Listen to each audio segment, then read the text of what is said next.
Oh, hello, hello, DGGGG. Hello, hello, hello, hello, hello.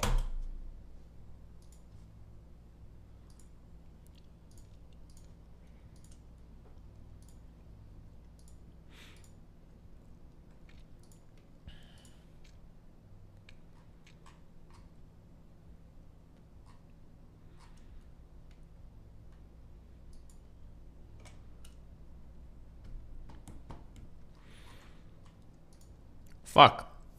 I finally beat the 2 double defense. I can beat the triple defense too. I know how to beat this game now.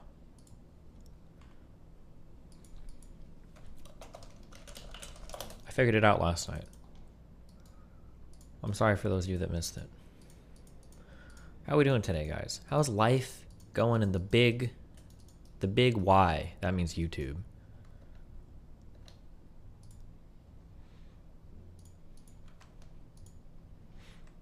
SC2s are guy man. What do you mean by that?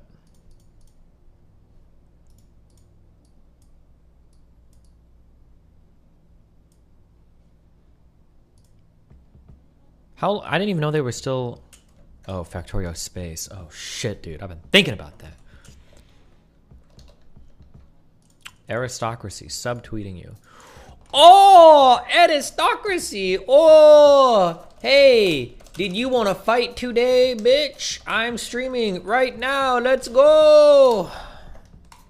We'll see if she wants to.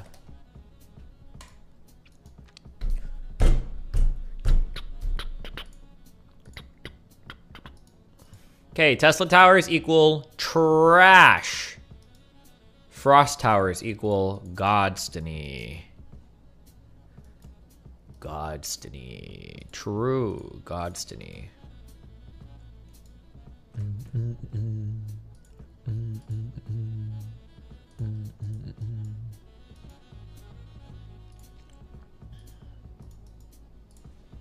Do you guys know how to beat this game? Can you help me with my reasoning assignment? Bro, yeah, I'm an expert reasoner. That's all I do is reason.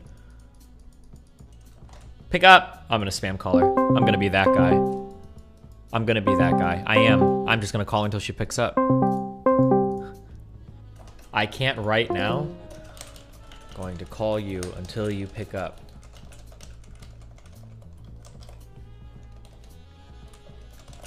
Fuck you, loser. Is there a new Factorio patch? Oh, there's a mod called Space or something. And I looked at the page for it. And it actually looks a little bit cool. It looks kind of cool, guys. Who knows how to beat this game? I figured it out. Does anybody know? How many of you even play this game, actually? Fuck, I should have asked that first.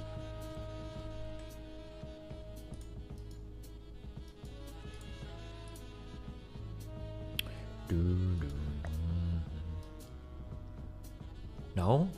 No damage? No damage? Oh, I'm gonna take one at least. Fuck! Fuck!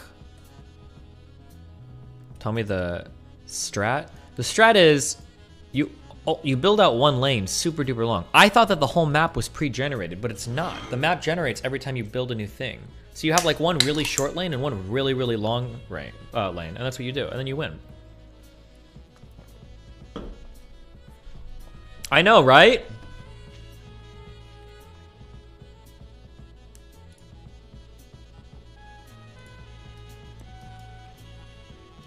Did you actually start deadlift at 4 plate? Yeah, most men will start deadlifting at 4 plates. I think it's a good starting point.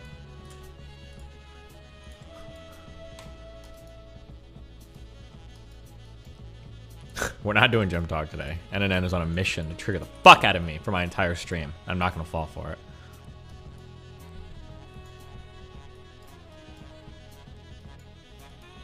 Need to keep junction lanes 3 pieces apart? Bro, who asked?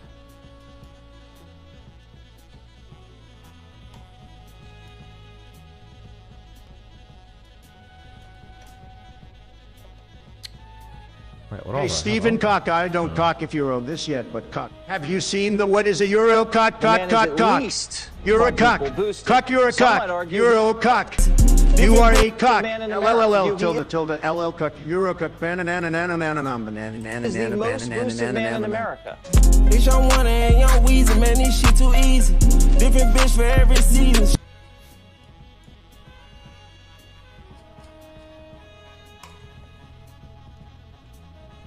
Guys, words have to mean things. I don't understand why people can't just accept that. Why is it that people have to have the absolute worst word for a thing in order for it to be bad? We can say that it's bad if like 30 or 40-year-olds are trying to marry 16-year-olds. That's a bad thing. Should probably never happen. Should probably never happen. Doesn't have to be pedophilia for it to be bad. There are bad things that can be bad without them being pedophilia. Is that really that hard to understand?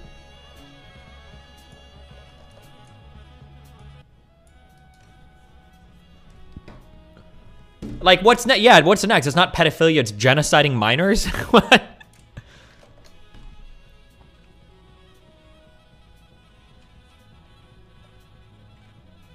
What is this 32-minute Hasan video?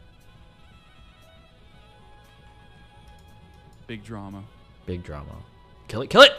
Fuck! Big drama. Probably like you've never, ever seen before. It's giving Sag? Good. I wanted to give Sag. I wanted to give Super Sag. Oh my god. Hasan's losing it, guys. Folks. Something horrible happened. Why is this video so fucking quiet? Something incredibly sad happened. Bigger than Hasan Abi, bigger than Porsche Abi, bigger than Kussy, bigger than all of us, bigger than the news I cover, bigger than me speaking at the March for Our Lives rally or raising hundreds of thousands of dollars for various mutual aid funds. Remember, raising money is always about clout. That's the only thing that matters, but...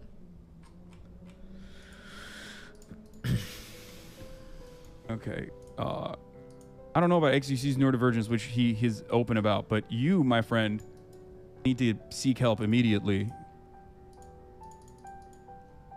Anyway, also, yeah, I'm ableist. Okay, go ahead. If you think that, who cares? Ooh.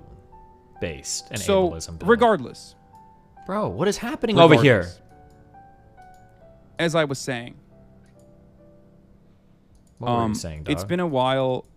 It's been a long time. I feel like since, especially the second like coming of Gamba, that I just haven't been. I just haven't been as close with XUC, and I do think that part of it is literally because.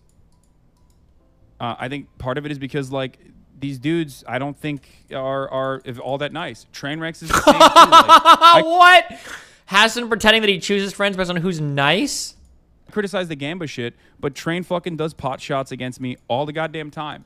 XQC does it all the time. Like, they totally fucking farm that shit. So if we're friends and if we're peers and if you respect me, then why do you fucking let that happen in your gigantic communities? It's really fucked up. Oh, he's so You can have a difference in sad. opinion with the way I operate, or you can have a difference in opinion with, I don't know, like you wanting to do Gamba and me thinking that that's wrong. But there's something entirely different when you're just like allowing your community to constantly fucking be like, yo, you suck, you suck, you suck. And like, it's just sneak dissing, and it's totally all right when they do it. Okay, it's totally all right when they do it, but when I fucking say anything after being nice for so fucking long, it's like, oh my god, it's a huge problem. And I think part of the reason why it's a good way to cover it is because people want to deflect away and be like, no, it's actually, why not call them out on it when it happens? I have done it. He's so sad.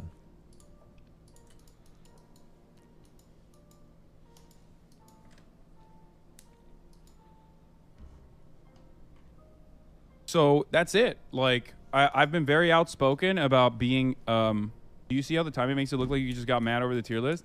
No, I don't see how the timing makes it look like I got mad over the tier list. Wait, is he pretending that he isn't mad over the tier list?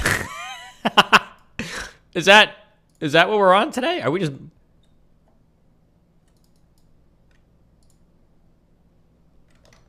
Because I've been saying exactly the same shit I've been saying for literally weeks. for months, if not years. I criticized XQC when he did crypto gambling first. I criticized XQC again when he restarted doing crypto gambling. You just focused and paid attention to my criticisms for the first time because he heard about the fucking he heard about the tweet and then decided to fucking blast me on the timeline. That's it. Not on the timeline, fam.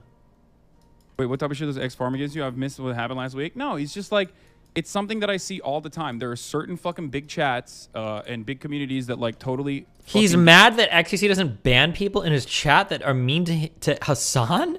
Holy shit! Get off on being like, yo, Hasan is such a fucking idiot. Hasan is like, he sucks, he's bad, whatever. And it's fine, but like, you know, if we're fucking friends, then, you know, don't let that happen. If we're not friends, which I don't think we are, it's understandable.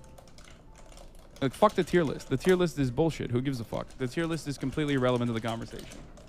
So it's basically two different things. One is the Gamba shit that I think, like, kind of drew us apart, and the other one is just, like, you know, people... the other one is, like, him just regularly fucking farming that shit, which they're farming currently right now, I mean. And for the record, like, there are examples of other content creators that are big that absolutely don't engage in that. Asmongold being one of them. NMP Lol regularly responds to it. Jesus. By the way, have you watched the clip when he rated you? No, I haven't. I haven't watched it. I haven't watched a single fucking clip. I just saw that it was a rated B or whatever the fuck, and I was like, yeah, this is in line with fundamentally everything else that like I've seen him do. He's so over the past mad, year, especially like in the past couple of months since he restarted Gamba. Yeah, it's all the Gamba. And I talked. Do you see the strategy? Do you think there's a coherent strategy here? Because it kind of feels like it. So Hasan is obviously massive baby raging over the tier list, but now he's trying to redirect it all. That he's actually just mad about him over the gambling stream stuff, which technically plays well with the community because everybody hates gambling stream. I think he's trying to orient away from making it look like he's baby raging over the tier list, and now he's like taking this principled position over the gambling streams. It seems like that's the goal, which is kind of funny. This last week, as I have. What you said is what made you look bad, though, motherfucker. If you're so hyper focused on the optics of the situation, then you don't give a fuck about the actual bare bones, the actual meat of the argument. Have you admitted you fucked up yet? No, of course not. Guys, I'm devastated. This list owned me, okay? It destroyed me. It broke me. It broke my back. It broke my fucking... It broke my soul. Anyway, regardless. I like how he pretends to be so above it all. I love you, dude, but if I had to explain this drama to a normie in under 5 minutes for $1 million, I would fail. Exactly, and we're going to move on from it. But yeah, ultimately, people who are fucking saying it's about like, oh, dude, it's about the tier list or whatever, you're just probably unaware. But this is something that I've been very outspoken for a while. Remember not even a couple months ago when everyone said you were being too nice to X and not speaking out on his behavior, like you won't ever win this, and it's sad? Well, it doesn't matter about it being sad or whatever. Ultimately, I think that... ultimately, I have a disagreement with what he's doing. I don't like that he's fucking the largest, most significant content creator on this platform, and he's using, like, he's you know... using that status with great power, which comes great responsibility to fucking... Oh, that's right. He did do this with our whole drama. He tried to make it sound like we were, like, quote-unquote, breaking up just because of the N-word stuff. That's right. That's right. To alter the way that his viewers... This game favors few strong towers over many weak towers. Easiest way to win is Tesla Tower, max 4, and upgrade everything on them. Wait, hold on. You have to link me and show me that you've beaten that, because I've beaten this game on the two lane thing now. Have you beaten this all the way up to the 3 lane? I don't know if I believe you, because I did it on the 2 lane with many weak towers. Because with the many weak towers, you get a fuck ton of gold. In this space. Okay? It is what it is. I mean, there have been like numerous controversies over the course of the past year where like he'll be like the Crackergate shit, where he like personally was like, I think his entire community is racist. Like, he literally said that. That was weird. You're a lot more calm and collected. Hello, Steven. I know you were scared to talk to me. Don't even sweat it, bro. I get it. You don't think This you're is cool what I don't enough. understand. Also, Like, who the fuck is I in was charge of live adding the entire emotes? day yesterday, I still and do you not guys see are any saying good I had a Twitch emotes total like for said meltdown. level or law I'm the live right now, and you're force. saying I have a total meltdown. Like, maybe you just don't understand how to emote through texts or something. If you personally find it to be like a meltdown, no matter how hard you say, dude, you're totally melting down, you're totally melting down. Dude, you're totally melting It's down. not happening. And instead of perhaps thinking that there is like a meltdown happening, maybe you should reconsider whether there ever was one and people were... There's history and rewrite. people wrote that Holy narrative shit. for you. So now you think that that's happening. I'm a political commentator for the most part. I like to have fun, and I do like to... I like to do, like, you know, dumb shit too, you know, reacts and all this other stuff. And I do ultimately care about doing that sort of thing, specifically because I think it drives more viewership towards the meat of the process, which is my politics and my political commentary. I like how he's pretending now that he's like above it all. Like, what am I? I'm a politics streamer. Maybe to push back on XQC using my insults on him that he's a pop politics guy. Maybe he's trying to hit that, I guess, or hit against that. My best, in my opinion, and most fulfilled when I get to speak at events like March for Our Lives against, you know, the gun lobby and how pervasive its influence is. I get to feel, I feel the most fulfilled, or I feel the most... Isn't gold based on kills? However many, the more unique towers that have hit a target, the more gold you get when you kill it. That's one thing. Impactful when I get to hype up local council district races that end up winning. You know, DSA back council district winners. Like, I don't care about the... Which local candidates has he been supporting on his stream? I would be so curious. Has that been happening? I'm beyond like people that will probably come in here for the next week and say that they, you know, say that like I'm angry or whatever. And eventually, maybe the dam will break and I will ultimately get angry at someone trying to derail the conversation. But, you know, you can say I'm hoping, but it's not, you know, it is ultimately incredibly irrelevant. I am my happiest when I get to, you know, raise money for these causes and actually have some kind of genuine impact. I'm my happiest when I see people in this community be like, listen, I'm a fucking union organizer. I assaulted a workplace. I was able to go and like fucking unionize my workplace. Also, the passive leveling is based on the priorities you set? No way. I'm pretty sure the passive leveling is just based on what you end up hitting, no? Yeah, it's just based on what gets hit. I'm pretty sure. Wait, is that not true?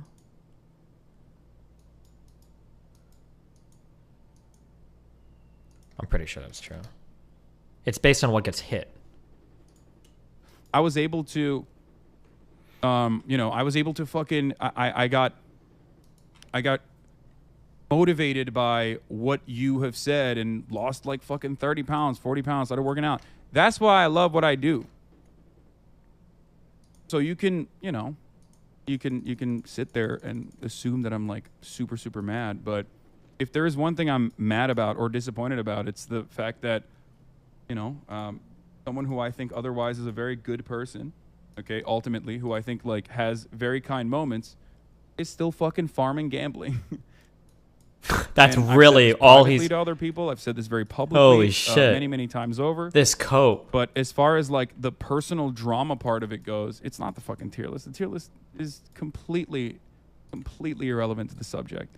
Completely irrelevant. If anything, it's the straw that broke the camel's back, because it's like an ongoing, a consistent ongoing fucking amount of like shit that I feel like is shit slinging that I feel like is one-sided.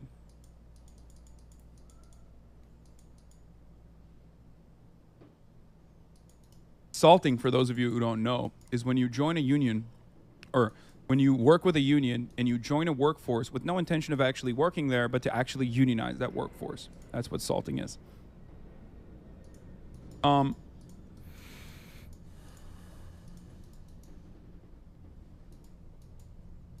What? Yeah, our community is racist. You know how our community spams the try hard emote whenever we see black people? What are you talking about?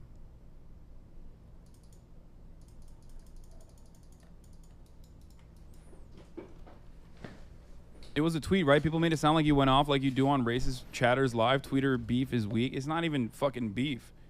It's been an ongoing thing. And the optics do matter because people won't take you as seriously when you do cover the actual good topics. Yeah, I agree. And that is the frustrating element here. But, you know, it is what it is. True.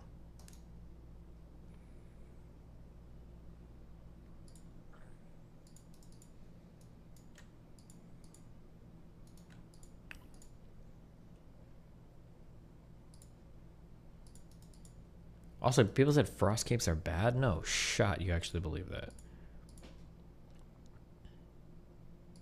So will you and X be on better terms if you stop Gamba? I don't think he... You literally say you're starting to hate him? Yeah, well, I'm unironically, like, I think his behavior since the Gamba shit is 100% unacceptable. And, like, in that process, I feel like I get nothing out of, like, maintaining a relationship. Like, I don't feel like it's reciprocal. I don't feel like we don't even talk to one another. I reach out. He doesn't fucking respond. There's no reason. Like, what do you want me to do? Lie to you so your own fucking parasocial desires feel good? Yeah, he's working all the time. He's streaming all the time. And I think it's like, you know, He's so mad. Holy shit. I don't think he's been, like, I don't think he's been a very good friend. True. Friendships go both ways. You know what I mean? He doesn't respond enough. Oh no, on DMs. I don't expect him to fucking change his attitude or his behavior or anything like that. But I don't think he said before that, like, he doesn't view me as a friend many times. And then he said that that's not true. But oh my God. You guys figured out what just happened? Hasan is XQC's Mr. Girl. And that he does view me as a friend. I'm just kidding. But I love you, Max.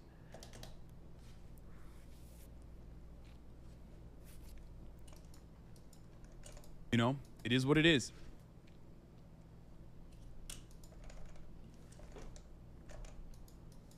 Like, I think that friends should be able to tell others what they're doing is wrong, without it being like fucking complete blocking. But XQC saying that I'm more mad about the tier list than gambling is just deflection from the main issue, which by the way does work. I mean, clearly, demonstrably, it does work. People are only focused on like me being so mad about the tier list. I don't give a fuck about the tier list. So yeah, were you a good friend to him? Don't think so. I mean, anything I just respond to in this situation. I mean, anything I respond to in this situation, you're just gonna use against me and be like, oh, you're just like beefing up your relationship to like win an argument or something. So I'm not gonna do that. Ooh. Those who know, know. Ooh, those who know, this doesn't know. change my True. This doesn't change my perspective. Like, here's the thing, I will still, if someone is like unjustifiably attacking XQC for like for his past call him self, Felix. Make it sound like you're closer. And that people say is like unacceptable, and he's like homophobic or whatever, I'll defend him again, as I have time and time again, because I think that is not true. I don't think he's a homophobic person, for example. I don't think he's a racist person, for example. So that part is untrue, and I will continue to do that. That's not because I'm his friend or because I expect anything in return or anything like that. That's just because it's the truth. Wow. Right? What a good guy. But the what crypto thing is not one of those instances. I don't think it's a defensible thing.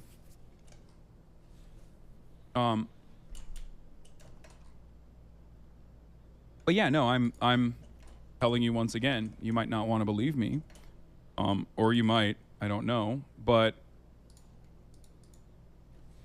it is not about, it has nothing to do with like the fucking tier list. The tier list ultimately is just... Do you think XQC would respond if you asked to talk off stream or something? Just, I have no idea. He almost never responds on Discord to me. Even Even when he talks about what I sent him on stream. I know he reads it, he just doesn't Discord. The personal side of that conversation revolves not around the tier list itself, but he's a bad friend, guys. The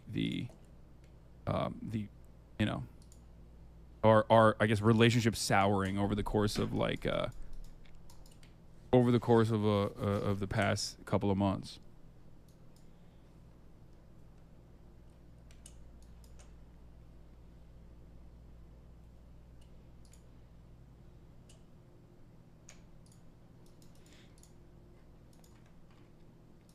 And I think that it definitely is coming from a place where it's like,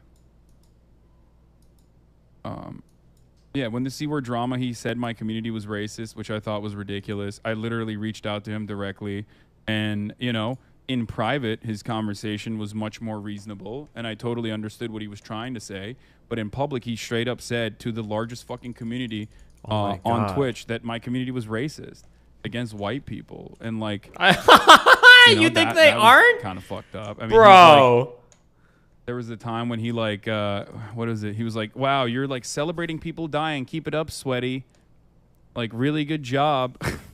Like, there's been numerous like weird instances, but ultimately, it's whatever. It doesn't matter. And I'm sure eventually we'll fucking make up. Who gives a shit? Clout. They'll eventually make up. Hell yeah. I get why you're upset with gambling reasonable, but why do you get upset with milking the Depp trial? Oh no, that was me being petty as fuck. I think that Asmongold killed it on the farming of the fucking Johnny Depp trial, and I think he didn't milk it as hard. That was me being petty. It's true, I was being petty.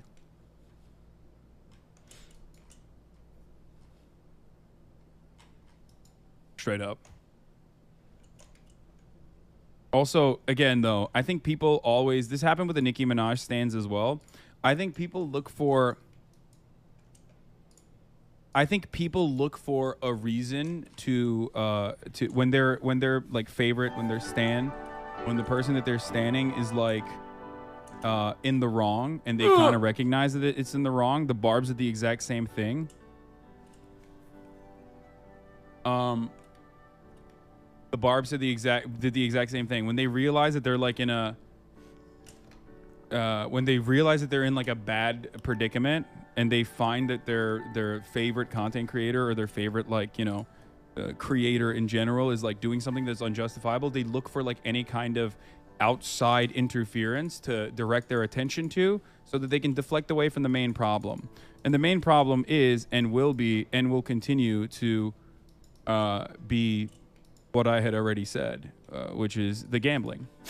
Of course. And instead of talking about that, anyone that fucking, you know, anyone that like tries to deflect away and move on to like, Hasan is so petty, he's so mad.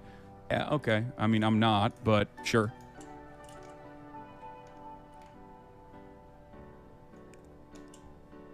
It's the crypto gambling. God, he's so principled and moral. That's what I love the most about Hasan. Wait, have you not really seen any clips? No, of course not. I only saw the fucking image. I only heard about it yesterday when people were like, you take execution on stream too seriously? No, I don't. This is played zero mental space in my mind. I went boxing last night. That was awesome. I started watching a fucking new TV show on HBO called We Own the City, which is a true story about the gun trace unit, the super corrupt Baltimore Police Department. Like, you can cap all you want. Is We Own the City good, or is it a huge fucking soy show? God, I'm so worried. After seeing the trailer for it, made it look soy as fuck. It's okay. After The Wire, 10 out of 10 good. Oh. Which many random non-subscribed people are capping, but, you know, there's a lot of juicers in the chat, it seems, that want things to be a certain way. But it's not. Got mixed opinions in chat. I didn't even mention it on stream yesterday when it was popping off. Like, it was, you know, I could have done it yesterday, but I didn't. I had guests over, and I didn't want to fucking talk about it. I didn't give a fuck. Did the thing scare you? Of course he scared me, bro. He's scary as fuck. But ultimately, yeah, I don't care about the tier list, obviously. I wish you would stop gambling. That's what I care about. And I've been saying this for months. So if you say that, like, oh man, I can't believe you're just like bitter about the tier list and using gambling as a talking point, that's just a self-report. Oh shit, that's what he's doing. Your end. I've literally done multiple fucking... I've had multiple conversations with this, and I've been consistent and morally on the correct side, I think, in this argument for a year or two now, almost 2 years. Based. Anyway, did you meet Connor? I did. But anyway. I have seen Barry. Respectfully, and I say this sincerely, I think the problem is that you're deflecting from running the ad break. Come on, man, do better. That's true. You are right. Maybe watch the clip. He said he likes you when he rated you, doesn't excuse his actions before. Dude, I don't care. What is wrong with you? There's so many fucking parasocial weirdos in this community, too, as every other community. Like, I'm not going to watch it. Dude, parasocial was such a bad word. I wish it never entered the lexicon. Like, everything you don't like is parasocial. Everything bad is it's like the pedophile for like stream viewers. Anytime somebody does something you don't like, it's parasocial. It's so cringe how everybody uses this word now. Jesus Christ. I don't care about the fucking tier list, brother. Like, I don't care about what his comments were. What he fucking rated me B tier. I don't give a shit. He could have rated me F tier. It's insignificant. Like, why do you think this is the main point? Like, I literally don't give a fuck. It's so weird. Why would anybody think that it's about the tier list? True. Why would anybody think that that's even remotely what this is about? I can't believe that. It's wild. I'm dog. confused. It seemed like you cared. If I cared, why didn't I address it yesterday? The only reason why I'm addressing it now is because there was like fucking 12 posts on LSF or some shit. Like, oh once no, again, the as LSF always, demon. thank you for fucking banning me on LSF, by the way, and then choosing to just still farm drama. I'm glad that like all of the worst fucking actors in this story get to really uplift their careers, dude. Hey, maybe it'll stop when a streamer kills himself. Probably not though. I think LSF won't stop. It's just like the public facing 4chan at this point. There was a brief moment of solace in my life and in my mental space.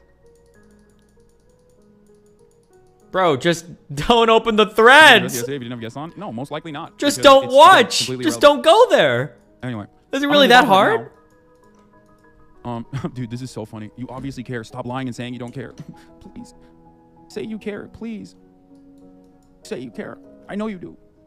No, the thing I care about is XQC allowing fucking constant pot shots in his community. But even then, I don't care about that all that. I care more about the gambling thing than anything else. 100%. I promise. I've been talking about it for fucking a year and a half now. For sure, dude. You know what I mean? All right, Drama Frogs. That's it. That's all I got. And now for the ad break. At the top of the hour, there's a 6.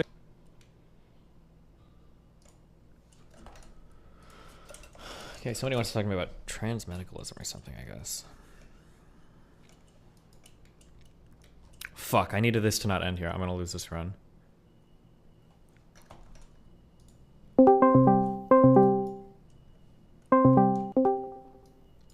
Hello, hello. Hello, what's up?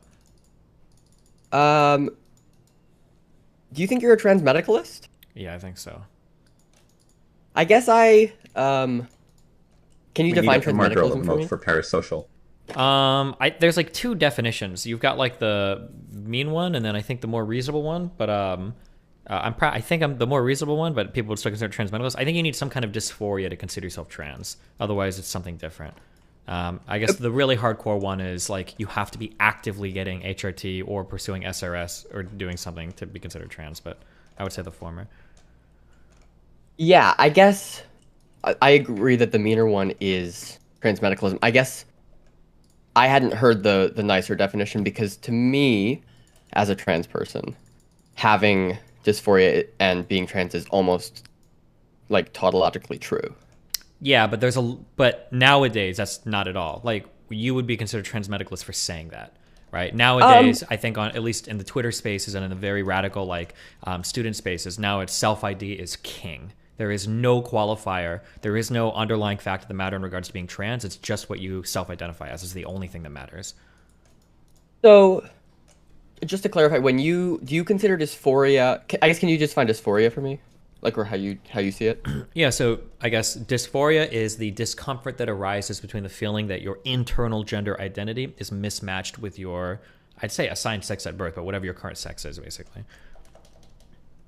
Yeah, I guess. I guess I have a slightly different definition of dysphoria because I think you can be dysphoric about things that aren't physical characteristics. I feel like what? I mean, like being misgendered is dysphoria inducing for a lot of trans people, right? That well, yeah, but what do you get misgendered off of? A variety of things, but like clothes can be dysphoria inducing.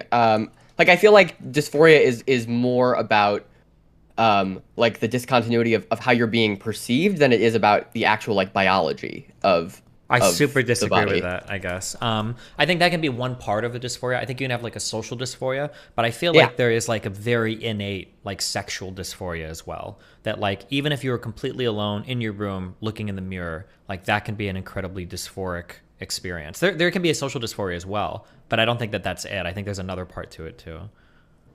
Or there can be, I agree that there's not like a hard line. But I mean I believe there are trans people, and I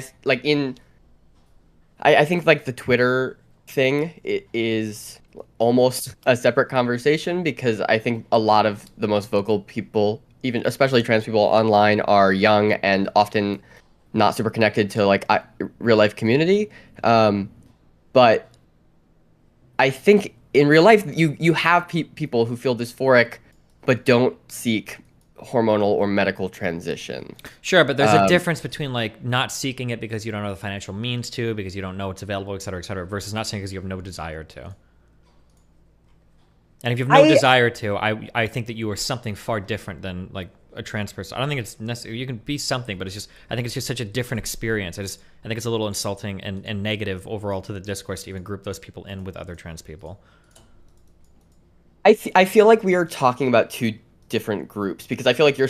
I correct me if I'm wrong. It feels to me like you're still talking about like the pit crew avatar contingent on Twitter.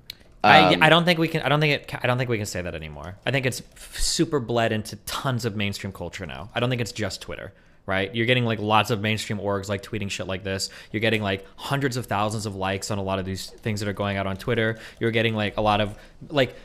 So here's like a super ironic part. I might even be transphobic saying this. So you know the Ezra person, Ezra Miller, actor? Yeah. So this person is like non-binary, right? And now there's like a whole like people are using this as like an LGBT scandal, because they've ID'd as non-binary. Like, are they even, or is this just like a trendy thing for them? But now there's actual like LGBT hate online because a person that decided to ID as non-binary has like fucking kidnapped somebody who's going crazy. Not to say that one person should be held to account for everything, but I'm saying that like this, a lot of this is bled over into super ultra mainstream stuff now. I don't think it's just like the avatars on Twitter anymore. But like non-binary. I'm not attacking like the non-binary identity isn't new, right? Sorry, yeah, I'm not attacking the identity of non-binary. I'm attacking the so like what about Ezra thing. Miller being non-binary or identifying as non-binary is bad for the community. I mean, obviously Ezra Miller assaulting people is bad, but I guess I don't understand how this is connected to I'm just saying this whole like the whole self-ID equals trans thing is, I think that concept is really, really, really bad, and I think it's bled into like a lot of super mainstream stuff. What other way of identifying an internal experience do we have? You think diagnosis? Yeah, it could be that, but I mean the people you see why people take issue with like gatekeeping identity behind like I mean like the medical community has historically been pretty anti-trans people, like yeah, right? It's only recently that people can pursue a diagnosis. Sure. But I mean, like, then we work to improve that. We don't do the weird self-ID thing that is highly corrosive to all of these communities in like every size, shape, and form. Like, again, I don't think that trans is like... When you say self-ID, you mean someone saying, I am trans? I'm saying that I believe there is a fact of the matter on if somebody is trans or not. Self-ID is irrelevant. It's whether or not you recognize it in yourself. But you can't just What be is trans. that fact of the matter? It seems to be the case that some people have an internal gender experience that is incongruent with the sexual gamete or whatever they have, the assigned sex at birth they have. That seems to be the case. So do you agree with the dude Vosh was debating about there not being a sex gender distinction? I think there is a sex gender distinction, but they didn't even get anywhere in that conversation because Vosh was not equipped to have it. Right. No, he's a moron. But I'm talking to that guy, I think, next month. I'm curious what that guy thinks. I don't know what he thinks, though. But I think that I haven't read the paper yet. You can say that there is no sex gender distinction, though, and still have trans people, I think. Like, I don't think that now it would be weird to get there, or it would be, not many people publicly would have these positions because they tend to line up like, oh, well, I believe sex and gender are different things, and I also believe in trans people. But I think you could literally say, no, like, you could have the position that gender is just an expression of your internal sex, period. Sure. And you can still have an internal sex that mismatches your assigned sex at birth, or like your body parts or whatever. So I think you could still have trans people, even if you didn't think there was a sex gender distinction. I think it's a different conversation. Sure. No, I'm on board with you there, actually. I tend to think there is, just because I subscribe pretty thoroughly to a performative view of gender. Sure, and I do too. I think that I think performativity of gender seems to be a thing, and there's a lot of other. That's why I really want to talk to that guy. I could probably be debated out of it, but it seems to be the case that we have a distinction between gender and sex. We seem to recognize different things. If I fill you a room full of like ultra femboys and throw a conservative in there, he's going to identify almost everyone as a woman, depending on how they look, right? So it seems to be the case that gender and sex are different things. But yeah, yeah. So I guess my question is, when you say there seems to be a fact of the matter that someone's internal experience of gender misaligns with their gametes, how do you experience a gamete? Well, you don't experience a gammy, but it seems. I'm only saying it seems because I'm not trans, so I can only go by what people tell me, right? For the record, I am trans, and I am. Yeah, I don't know if that's worth anything, but Well, I don't know because I don't know what your view of trans is. I might not consider you trans. Sure. So I don't know, but I mean, we can talk about it if you want. We can start with Diogenes, what is a woman? But sure. So this is based on what I've been told. This is what it seems to me to be the case. Okay, and I don't even recognize this because I'm either cis or non-binary, or I don't know. But so I don't even recognize it personally. But for the trans people that have talked to me, it seems to be the case that somewhere in your mind, not you personally, but in a person's mind, it seems like there is some like blueprint to what your sex is. The most compelling narratives that I've gotten of this is people that will email me and tell me that like once they start like HRT and they see even like the distribution of fat on their body change, there is this like alleviation of dysphoria that even just looking in the mirror, or if they lose their prescription, they go off of it and they start to see the ways that their body changes, just makes them so unbelievably uncomfortable in their own skin. It makes it seem like there's some internal experience of like sex that when your body starts to become incongruent with it will cause you like big feelings of discomfort. People would call it dysphoria. That seems to be the case. Sure. How do you account I have two, I guess, challenges to this. My first is, how do you account? I'm trying to decide which one I want to start with. Sure. I guess the way, again, I guess I'm falling back to, in my experience with dysphoria, and in my observation of my like friends and community's experience with dysphoria, is that is a component of it and often a manifestation of dysphoria, but just as often, like very early on, or people have discomfort in being treated as the gender that is associated with their like sex at birth, and I think that's just as dysphoria inducing. I don't think it's as separate as you think it is. This is the reason why I would point to it being separate. I think those are fundamentally totally different things. Is because if that was the case, then the implication would be that in a world where men were treated as women and women were treated as men, a male to female or female to male trans person wouldn't be trans. They'd be like, oh, everybody's treating me the way that I want to be treated. This is cool. And then in that case, I don't believe that is the case.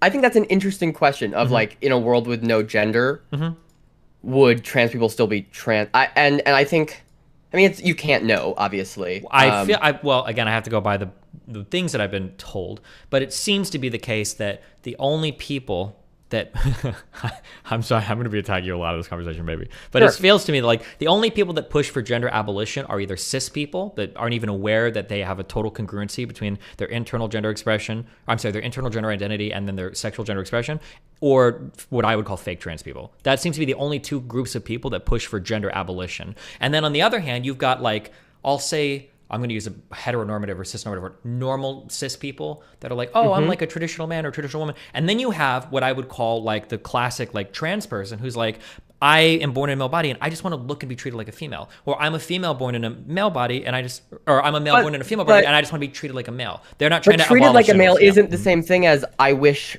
my body was different, right? Those are I'm sorry. It goes along with that. I'm sorry. When I talk about the traditional, they want to be treated and they want to have those bodies. That's like a really important part. So like, for in my view, like a female to male trans person or a male to female trans person that's in society that treats them exactly as how they'd want to be treated would still have pretty big dysphoria. I guess I don't know if that's true. I mean, that some people, and I wouldn't call myself a gender abolitionist. For one, I think it's just not a practical position to hold. But also, as you say, like it's possible. Gender is doing good in some ways, like the construct of gender. But in this hypothetical world without gender, I think it's possible we'd have less people that are trans, and I guess you'd call those people fake trans people. But I don't understand what the value of drawing that. Just say someone. Well, like here's the question: What's the difference between a? Well, actually, sorry, don't let me cut you off. Go. So say there's someone who exists who does not have any dysphoria about their physical body in and of itself, like in an empty room void of society. Not that room really exists. But has I think a shit ton of dysphoria about being treated like trans woman, about treated as a man, about being referred to as a man, about being gendered incorrectly. That person and a person who does experience body dysphoria are having very similar experiences. I feel like the other in person society. needs like therapy or something. Then something else is going on there, because you can have people that enjoy wearing drag. You can have like tomboys. You can have like effeminate men, but they're not trans. I feel like that trans part is a lot different. There's something internally different there than just a person that wants to be treated a different way. We might have to go back to we might have to talk about what gender is. Sure. But I guess like my first appeal is that this just isn't historically how the trans community has like policed itself. I think historically it has been. I think the huge divergence came on Tumblr, and then from there you've had the new self-ID thing. I think this is historically where it's been. I think the queer community has. No, I think there have historically been trans people who have chosen to not pursue hormones and transition for a variety of reasons, including preference. But if you're a trans person and you have no desire to transition, then whatever you are is different than another trans person. Like, you need to be in a separate group, because your experience in your life and everything to do with you is so far removed from a heavily dysphoric trans person. Why would you? You can transition without medically transitioning, right? There are trans women. You can socially transition, yeah. Right. So that's the solution to. Well, but I mean, like even a the social, DSM doesn't even define dysphoria this way, right? Again, we're not. DSM is going to be iffy right on this, but because we're very much in the social phenomenon before we even get to what goes in the book, right? And then DSM-4, there are a whole bunch of problems with that. Sure. But I think that your social transitioning is I would argue that in a way that can be a mask based on how well you already pass, right? So if you have like a very effeminate man, then, or if you've got like a lot of male to female trans people, a lot of these people, depending on female to male, a lot of these people can transition socially and be fine because they look close enough, right? But if you've got like somebody that went through a hardcore male puberty and wants to and identifies as female, these people are gonna have a lot more of a difficult time, quote unquote, socially transitioning, right? They're probably gonna So, but like that's just a man-woman distinction, which we have lots of those. That's just like all of gender. Right, that's just different. You're just differentiating right now between trans men and trans women, right? Well, no. I'm just saying that when you say, well, some people don't even want to medically transition, they just want to socially transition. It's like, well, the people that only want to socially transition that have dysphoria are probably people that are pretty close to passing anyway. Now, that tends to be, in my opinion, female to male, because you can have an effeminate-looking man and he's still a man, whereas masculine-looking women are treated a lot differently. So that I was only drawing the distinction there. So this is anecdotal, but I know a lot of trans women who don't have any desire to get bottom surgery. Sure, and it's a big commitment. I can understand that, sure. Right. So are they less trans because they aren't dysphoric about their genitals? I mean, if they're pursuing like other forms of transitioning or whatever, and they have dysphoria, I mean, I would say they're just Why is medical transitioning different than social transitioning? I don't understand. So the difference would be how hardcore. Wait, when you say medical transition, are you counting HRT? Yeah. Okay, if you identify as a trans woman and you are like rocking, and you're on hormones, say you're not. Say you're like rocking a beard and stuff, but you're like sure with that. I don't consider that person trans. There's something different.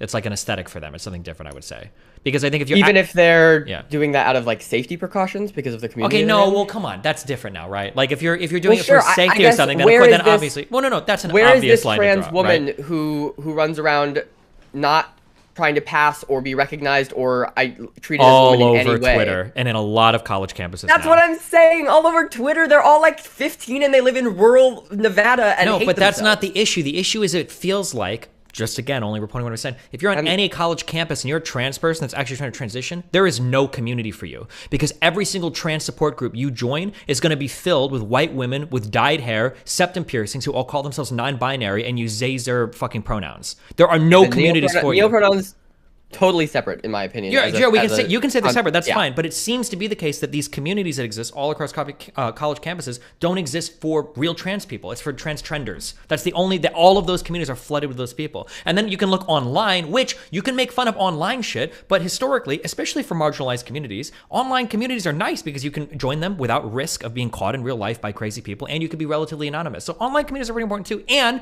unfortunately, for sure, online communities also get a lot of attention, and it's very easy to blow people up that are acting insane in online communities and make them representative of other communities too, especially when they're getting a ton of engagement No, publicly. I absolutely agree. Often the loudest voices in a big contingent of the trans community online are very dumb. But Well, I wouldn't don't just say think- dumb, I would say detrimental, but yeah, go ahead.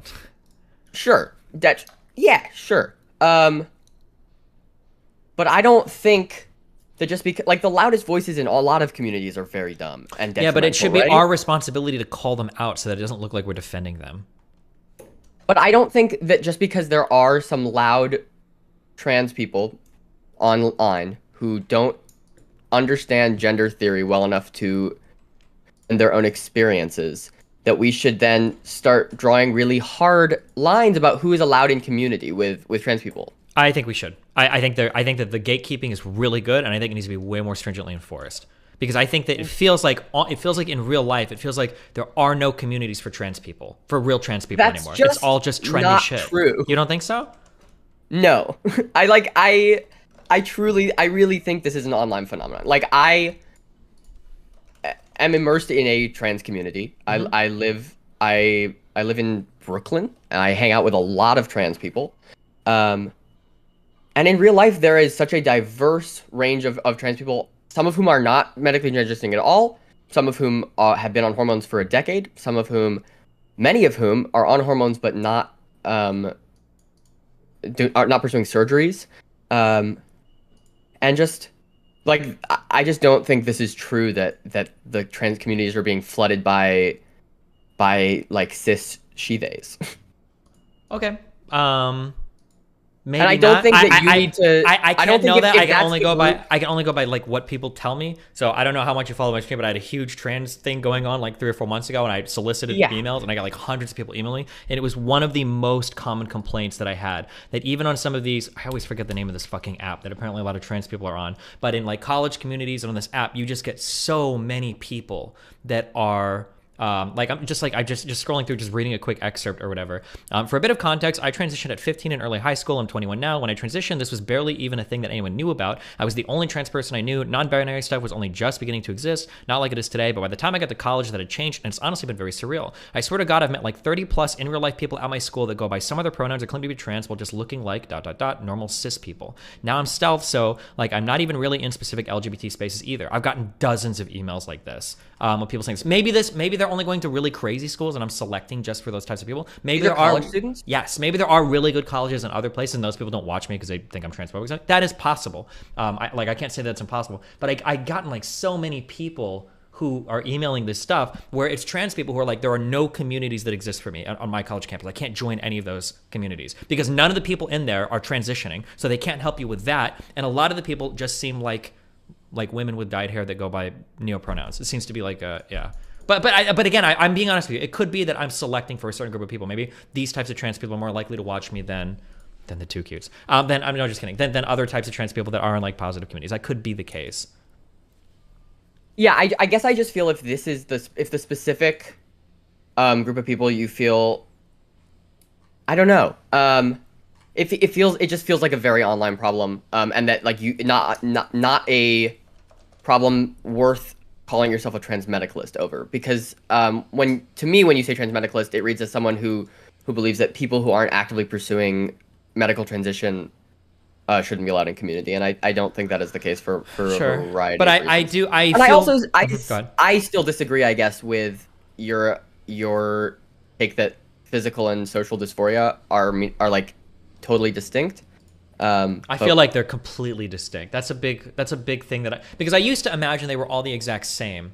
Because I think I even asked Contra that question a long time ago. It's like, oh, well, if there was a totally different world where people treated everybody way differently, do you think trans people disappear because they'd be treated a different way? But like one of the things that's been like hammered into my head from trans people that email me is that like, no, there is a very internal and very personal experience with your body and seeing your body and having that incongruency between what you identify as internally and what your body looks like. That is that's a separate thing from just how people treat you. But we don't exist outside of. We live in a society, Destiny. Sure. You do. When you look at your body, by the time you are understanding and having that feeling, you have already been taught that boy equals penis, girl equals vagina, right? There's I don't even know if that's. I don't think that is necessarily the case, because even really, really early children will notice things like, well, maybe you'll argue that this is part of society, like having a penis or having a vagina are things that like really young kids will notice, like even in the play. Right, but we also gender kids out of the womb immediately. We put them in pink and blue clothes and start ascribing them social roles. Well, you get like babies wearing like lady killer shirts. You've heard of like the fuck, it's like the most David Ramier. Maybe. Who is this? Was the it was the Canadian boy that was he had a circumcision and it got fucked, so they turned his dick into a vagina, and they're like, okay, we'll raise him as a girl, it'll be okay. And whoa, that's crazy.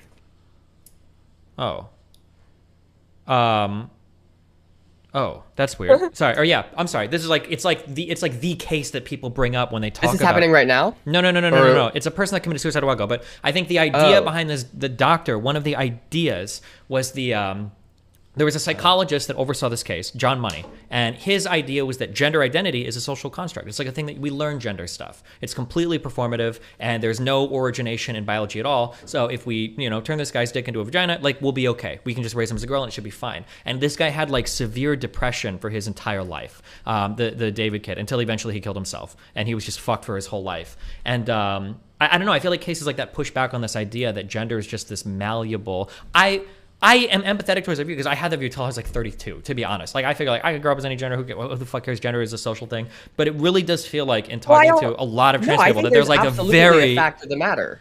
There's like a very internal feeling of like, holy shit, my body needs to look a different way. And I don't know if just being treated differently or pronouns differently would change some trans people's feelings of that, experience of that, in my opinion. But sure, I guess I just don't think the percentage of trans people who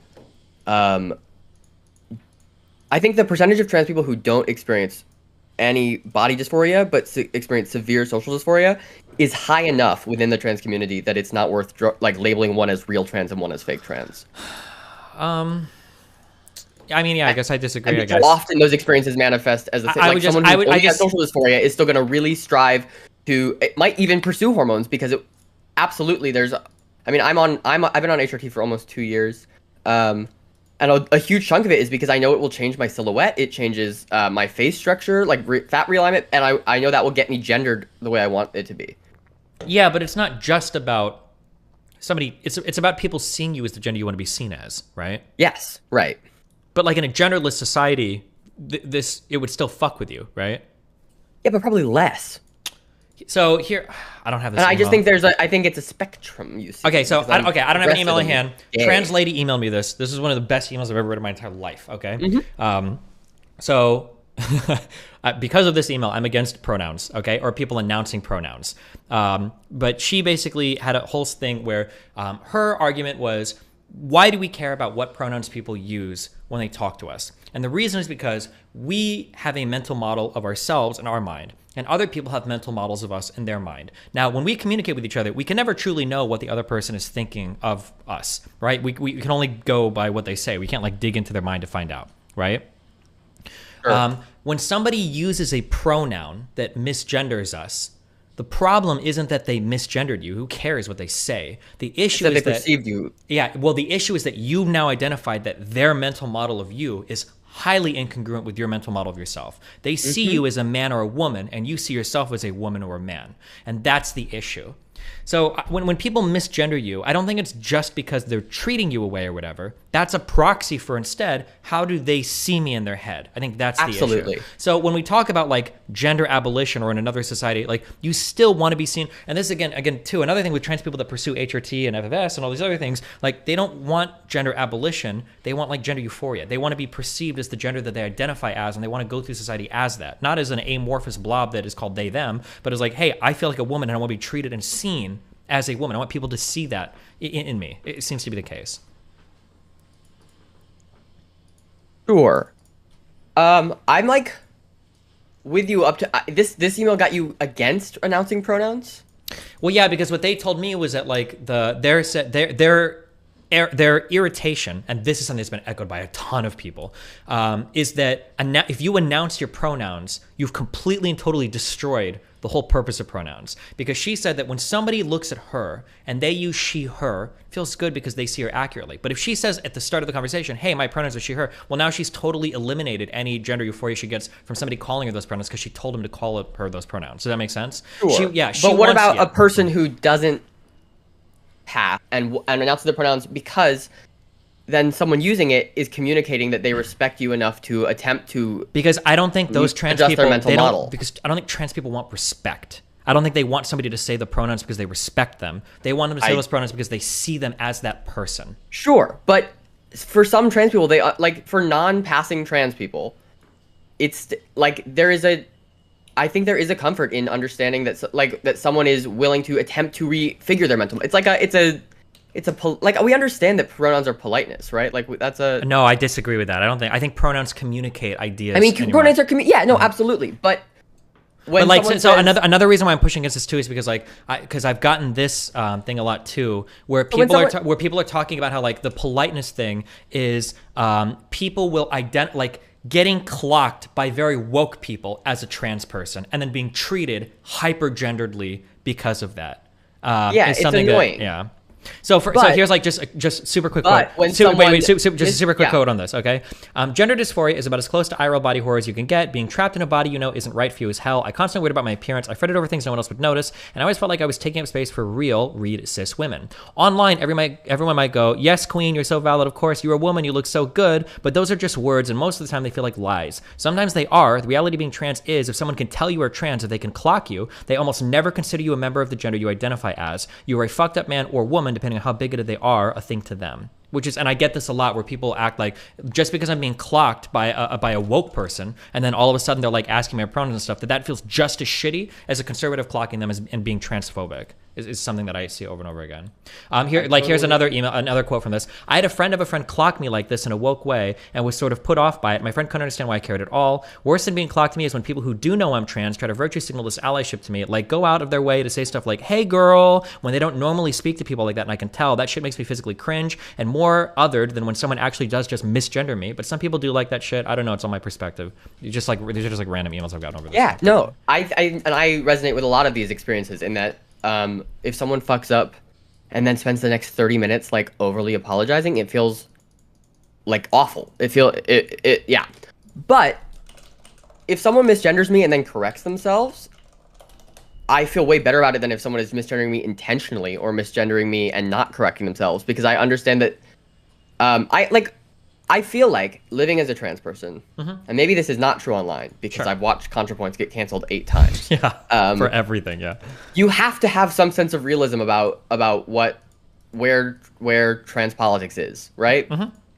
So I do think there's value in. I don't think anyone should be mandated to say their pronouns, and I think that's one of the times ContraPoints got canceled, right? Was when she said, it sucks that I can go into a conservative bar and people will gender me correctly, right? Because that's a shitty feeling. But I do think that gendering someone correctly, I've sort of lost why we were on this specifically. It had to do with like, I think like announcing it had to do with like the difference between like social dysphoria versus like a personal kind of dysphoria. Sure, but I think striving to be gendered correctly is striving to be recognized. Like I really don't think there's as clear a line as you think there is, and I wonder do you want to talk about gender?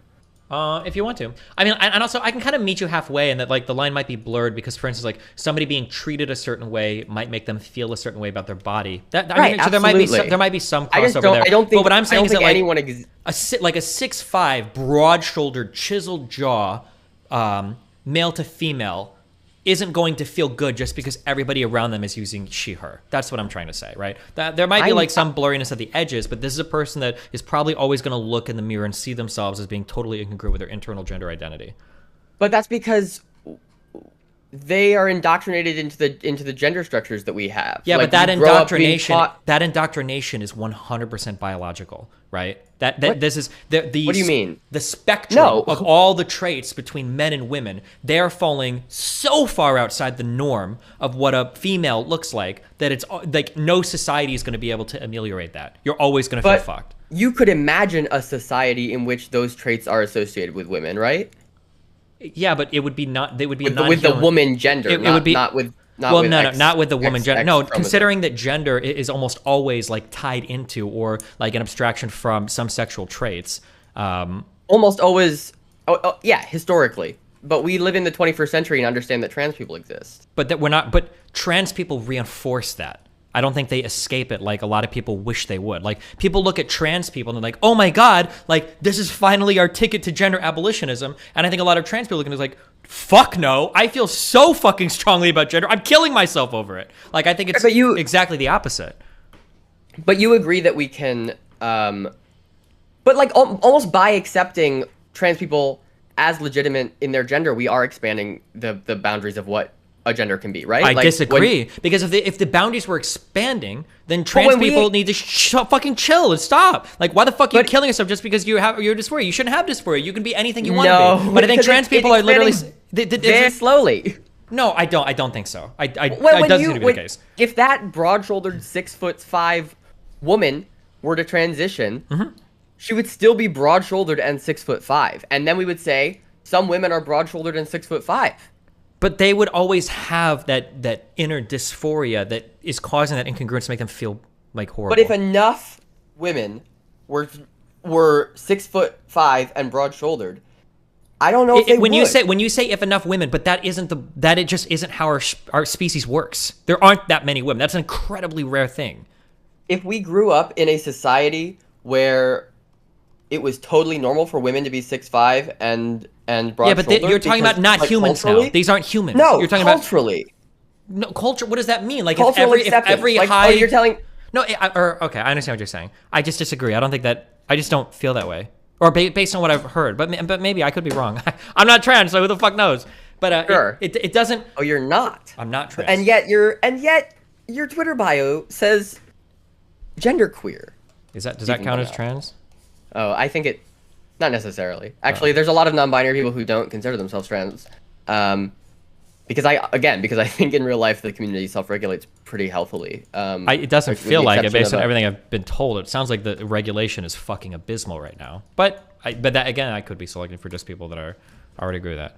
It's also just like I guess if you think this is causing real problems, I understand why it matters to you. Like, I was gonna ask why does this matter when we have so many, like, when Republicans are out here legislating our lives away? Well, because the issue is that I can't defend the mainstream trans thought if it's insane.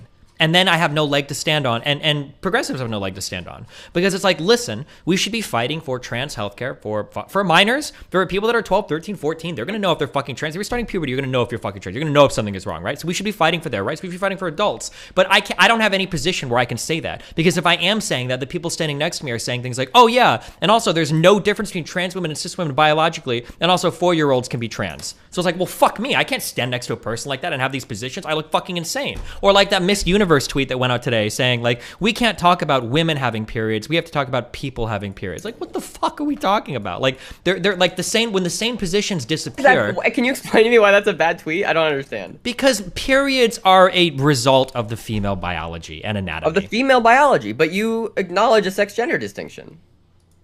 Yeah, but when we talk about female, we're talking about sex. We're talking about but it periods. Doesn't say female, it says women. Women is oftentimes a shorthand for female. Like, colloquially speaking, like a doctor might ask you, like, are you like trans people? And that tweet is advocating for a more inclusive, like, we don't need more inclusive languages around periods. But there are trans men who have periods.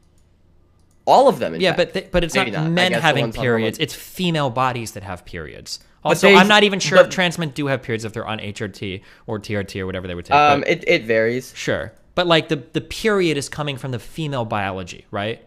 But it's a male gender experiencing it. We're not talking. I feel like now you're just misgendering trans men, and I'm not trying to accuse you. Like, no, it's not. I'm just saying that if somebody is having a period, it's coming from the female biology.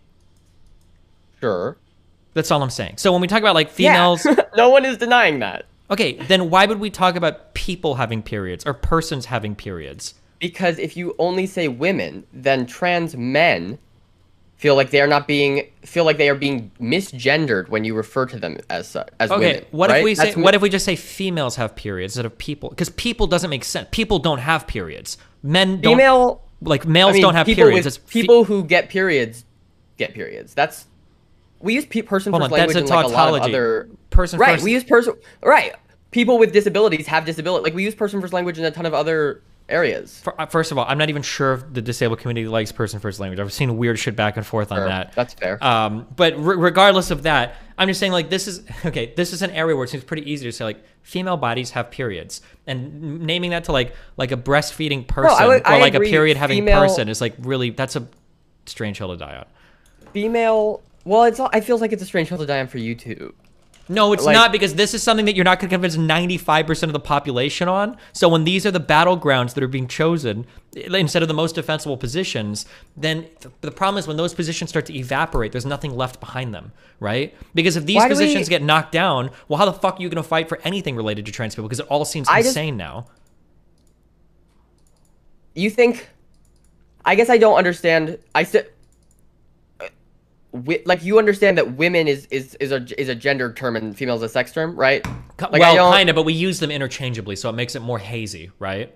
Right, but so that's what this advocacy is about. You just think it's a waste of time? No. If you wanted to change advocacy, that's fine. Then call it females, but don't call it persons. That just sounds like you're. I think the objection to female is just like a tone term, like it feels clinical and here's the issue. This is what I feel like. Okay, I could go into a 1v7 debate with me versus Ben Shapiro, Jordan Peterson, Steven Crowder, every conservative figure online, and I feel comfortable that I could defend even puberty blockers for 14, 15-year-olds, that I could defend this concept. I feel rock solid that I could. As a parent and as a person that knows the research, I know I could do this. But the second I start getting grouped in with people arguing that, like, if you identify as a woman, you should be able to compete in the NCAA as a woman. We have breastfeeding persons and period having persons, and like you get into all of these, and gender sex there's like no distinction. Like those are different things. No, they're not. The language request. No. I don't. They're not different things. They all get grouped as this is the progressive position. So I can't have a position anymore because when I'm coming to have those arguments, it looks like I'm doing a Mutt and Bailey. That's what everybody assumes. This guy's arguing for puberty blockers for 14-year-olds, but we know what he really wants is Leah Thomas in every single high school. That's what that's what you end up getting associated with, because those are the popular positions defended by progressives, and you lose the ability to get anybody who doesn't already agree with you on your side. That's my issue. Right. I don't think I'm fine with you disagreeing with positions that loud trans voices have online. I don't think this Miss Universe tweet is one of those things. I think asking for language that isn't misgendering is not a huge ask. It's not about misgendering. It's like the idea that it is about misgendering, right? It's about the idea with periods women, because not all of them are. But do we say penis havers instead of men or males, or? If you're talking specifically about people who have penises, sure. Why not? you get into so many areas we have to fight. Like, for instance, if I think it's okay if a person identifies as straight, they're heterosexual, but they're not comfortable having a sexual relationship with a trans woman if they're a male. I think that's an okay position to have. But that position was called transphobic, and then we got super straight, which is arguably more transphobic. But that's like a reaction out of people saying like, well, if you wouldn't have sex with a trans woman and you are a cis male, you're transphobic. You're not straight, you're transphobic. It's like, well, fuck me. You mean a pre-op trans woman? Like pre-op, pre-op, somebody with genital preference, because even genital preferences, some people are arguing, are transphobic by default. Sure, I once got into a huge fucking argument with a bunch of my friends about genital preferences. Sure, but I think that's where super straight came from, because if you say that you're straight, but you don't you wouldn't have sex with a different set of genitals than you prefer, then all of a sudden you're transphobic. It's like, okay, well, I'm super straight, and it's like, well, what the fuck? All right. I mean, I don't even feel like arguing with you about. I feel like I don't like. I don't. I feel like we have now gotten so far from the original question of who counts as trans, right? And why we're gatekeeping it. Because was my question to you why it matters? Is that how we got here? Well, so when I think of gatekeeping trans, if that's what you want to go, okay. So I have 3 reasons for why. I mean, that's what transmedicalism is. If that's these are the 3 reasons why I think you should gatekeep trans people. 1 is for the public who are not trans to have an ability to grasp and understand trans issues. 2 is for trans people to be able to find communities that they can join to share a space with people with similar experiences. And 3 is to develop a consistent set of medical and social guidelines for how to treat trans people to optimize their outcomes. Those are the 3 reasons why I think trans people need to be gate-kept. Because when anybody can be trans, now the public who's not trans has no idea what the fuck is going on. And trans people can't find communities where they feel like their issues are being heard. And medically and socially, well, I don't know how to treat a trans person. I've got a 5-year-old that might be a tomboy, might be trans, or might be non-binary, or whatever the fuck. No one has any idea how to treat anything. Those are the reasons why I think that, like, it should be gate-kept. Why we gatekeep anything. Like, we wouldn't just let anybody say they have ADHD or depression, or, well, some people would. Or we wouldn't just let anybody say that they're this thing or that thing, because we have to have categories of things to treat people differently for different, yeah, I think it's important. So I agree with you on the first case that I do not think... I firmly believe that you can be trans without being an expert gender theorist, but I also think the inverse, which is that you... or the converse, which is that you are not necessarily a gender theorist by being trans. Being trans does not make you an expert of gender theory. So I agree that, like, actually a lot of the loudest trans advocacy, especially online, is pretty misinformed. On the second point, I guess on that first point, I think, yeah, we can strive to do that better, without gatekeeping. Yeah, and then to be clear, when I say understand what trans issues, I don't mean you have to be like a fucking, like, you know, reading all of Judith Butler and reading all of, like, every trans theory. I don't mean that. I just mean, like, have an understanding of, like, what is it, like, being able to, like, what does it understand, like, gender identity, gender expression, and what does it mean, like, when you have, like, an incongruence in these things, like, just, like, basic stuff like that. That's it. That's what I mean. Right, but you can teach all of that without getting into any of what we're talking about right now. Sure. But you have to have some amount of gatekeep. You got to draw circles around things, because people are like, oh, well, trans person is just anybody that identifies as anything else. Well, what the fuck does that mean? This is every person ever. Like, it doesn't mean anything. Like, that you've created a non-existent category because you can't even draw a circle around it, because anybody can identify as anything. Like, I'm gonna end up back. I feel like when I imagine someone identifying as, when I imagine a trans woman identifying as a woman, that is what the experience of dysphoria, of having dysphoria is. Is identifying as something different? I disagree. Well, I guess you're thinking that some of these people are choosing to be trans. Yes. They don't want to be a woman. They want to be a trans woman because it's to be, like, trendy. Cool? Yes. This is the trans trender argument? Because you're a loser, white, cis, something, and you have nothing going on for you, and the easiest ticket to being cool is being trans, and that's like that's the new thing, and it's like, fuck yeah, like, I'm no I do not think that is happening. Well, okay. I do not think it is. I don't know how you can look at the trajectory our legislative branch is on across the country. I'm not looking at the trajectory of the legislature. I'm looking at the trajectory of online communities and college communities. And it seems like the trans trender thing is growing massively. In college trans support groups a lot? Do what? Yeah, sorry. You hanging out on college campuses a lot? I don't, but I get a lot of emails from people that tell me that they can't hang out in these groups if they're real trans people, because it feels like groups that aren't made for them. It's a bunch of women that have dyed hair that use Zer pronouns and are all non-binary. That's like the consistent experience. Now, again, I did have one person that emailed me, and they told me that, like, well, actually, in my college community, it's not this bad. So I did have one person email the country, right? So I don't know how to even pull that. I don't know how to tell which are good, but I get a lot of people emailing me telling me that their college communities and their, like, local online communities are fucking horrible. But that's what I've heard. I feel like, again, the people who are most vocal online probably do have, like, I feel like that's almost a selection bias. People who are most vocally online probably have the least engaging real life communities. I don't think that. I disagree. I think that 5 years ago you could have made this argument, but today online communities are heavily integrated with, like, real life stuff. I don't think there's this huge online offline distinction anymore. I don't believe that's the case. Or if there is, maybe for the people that tweet and get 2 likes there is, but for the accounts with, like, millions of followers, or the accounts that are getting hundreds of thousands of, like, likes on a tweet, or tens of, I don't think that you can just say, like, oh, well, it's online. I don't know if that's true. A lot of your contemporaries on Twitch get a lot of views, and they probably don't have friends in real life. Well, but that's different. They spend all day streaming. I'm talking about people that spend a lot of time on Twitter and shit. These are, like, college kids and stuff that spend a lot of time in the real world too, right? I don't think there's a huge distinction between real world and offline world. Or, I'm sorry, real world and online anymore. It seems like they're pretty heavily integrated with one another. In the last 2 years, speaking from my own personal experience, I exist in an online trans community, perhaps maybe the I don't know, a subsection of the online trans community.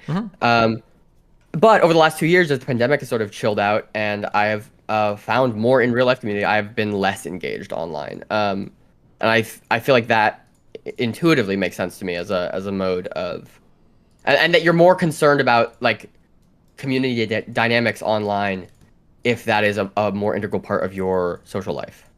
But isn't it for everybody? Like, isn't everybody getting more and more integrated online? That's not really like a unique thing anymore now.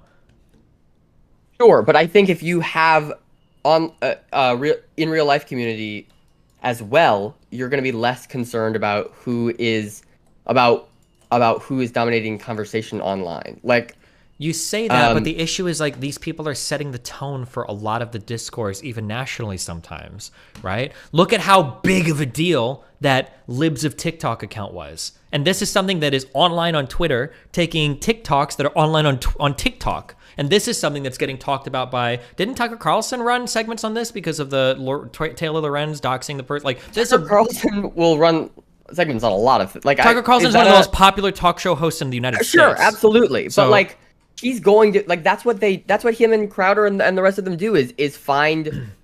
Yeah, but here the issue is that the irrational. But that's the problem. The problem is nobody will disavow these people. So now you're on the hook for defending them, because this is what'll happen if somebody brings up a small no-name weird account where somebody's saying some weird shit. Like I talk to my kids about like fucking sucking dick or whatever, right? My classroom kids or whatever. Everybody should just look at that person and be like, oh, that's really weird and bad, and then boom, you move on. And then you're done with it. But that's not the issue. The issue is a small anonymous account like that will get blown up, and then a whole bunch of people show up to defend it. And then that's what the issue is. That's what ends up getting attacked. Because we can't move off of it. Absolutely I think we should talk to 5-year-olds about sucking dick is the same thing as trans and not want to pursue medical transition. Sure, I agree with you. I'm just saying that the issue is that like these radical opinions will get brought up online, and then online communities will rush to defend it, and it's their defense that turns it into a huge problem. Because it used to be the case when I fought against these people, and I'm sure I probably have audience members that were literally converted from other online alt-right or far-right commenters by me saying this, is when people like Sargon would bully these people up, I would go, bro, you're focusing on a blue-haired woman that has 2 likes on her tweet. That's it. Why the fuck are you talking about this person? These are nobodies, and you're blowing it up into nothing. That's not the case anymore. Now somebody says, well, Destiny, explain to me this tweet that got 50,000 likes or 80,000 that says that trans women have periods. And it's like, well, fuck me, dude. Like, I don't know what to say. That's a huge fucking amount of engagement for an absolutely brain-dead take. Now I look like the asshole, and I can't defend that. And I can't defend the defense of that. So do I disavow all of that? Like, I feel like every time I debate somebody, I feel like I'm Motte and Bailing. People feel that way because they'll accuse me of having all these positions, and as soon as the debate starts, I go, okay, no, I don't believe in this, I don't believe in that, I wouldn't defend that, I know progressives defend that, but I don't defend that, I know some people say this is it, and I don't defend that. Like, I have to disavow like 30 things before I can even start to talk, and I feel like I'm not even progressive anymore. I feel like I'm a fucking conservative. I would not call you a conservative, if that's worth anything.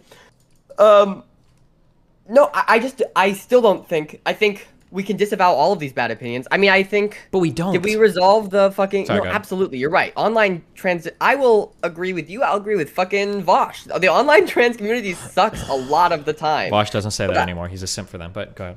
Sure. Man. I found your content through him. Cool. Huge bummer for being a fan of Vosh. Oh. My point is... I feel like we can disagree with those opinions without, like, leaping to, trans people who don't pursue surgery aren't, like, validly trans. I feel like what you're that's the viewing hard as, I guess what what you're viewing as the self ID crowd and the group I am defending, I think are different groups, and when you call yourself a trans medicalist, it feels like you're attacking the second group. Yeah, man, I don't know if I would call myself, I think I kind of do jokingly, but like if I kind of have to, because anytime I start a conversation, someone's going to accuse me of being a trans medicalist, because by definition, saying that somebody needs to be dysphoric to be trans, that is pretty bad. Well, but don't you think? It is the definition that people online will use. If you say you need dysphoria to be trans, people will call you a trans medicalist. That's all you need. That's like sufficient to call you a trans medicalist. Well, again, you think dysphoria, you're defining specifically body dysphoria. Yes. Like physical dysphoria. Yeah. I don't think that social dysphoria is a different phenomenon. I think they are the same phenomenon. Okay. And that's But requiring any type of dysphoria makes you a transmedicalist. I don't think so. In my opinion, a transmedicalist is someone who... That's great in your opinion if it doesn't, but most people online will immediately say if you... I don't think it's most people online. I think it's the crazy radicals. And I guess this is the same problem as I've always had with when you get mad at groups on the left, is that you define them too broadly. Like when you say I hate lefties. I think, again, in real life, most people who have anti-capitalist politics aren't insane. I used to think that, but again, like it is... But you live online, don't you? Like, your whole job is online. Like, I can only go by small amounts of things that I've heard, because even my real life is going to be restricted to a small thing. But like, so I remember, for example, there's a girl that I used to hang out with a ton in California. Girl that I met off Tinder, totally disconnected from online shit. It was super refreshing to talk to her. She went to law school, super cool. Loved chatting with her, hanging out with her. And I remember like one of the first things I asked her, like one of our early conversations, like, do you know what a tanky is? And she was like, I have no idea what the fuck a tanky is. And I thought, okay, cool. Jesus, that's great. I still have those conversations constantly. But 2 years after I'd known her, 2 or 3 years after I'd known her, her Instagram feed started to become full of fucking Sean King stories.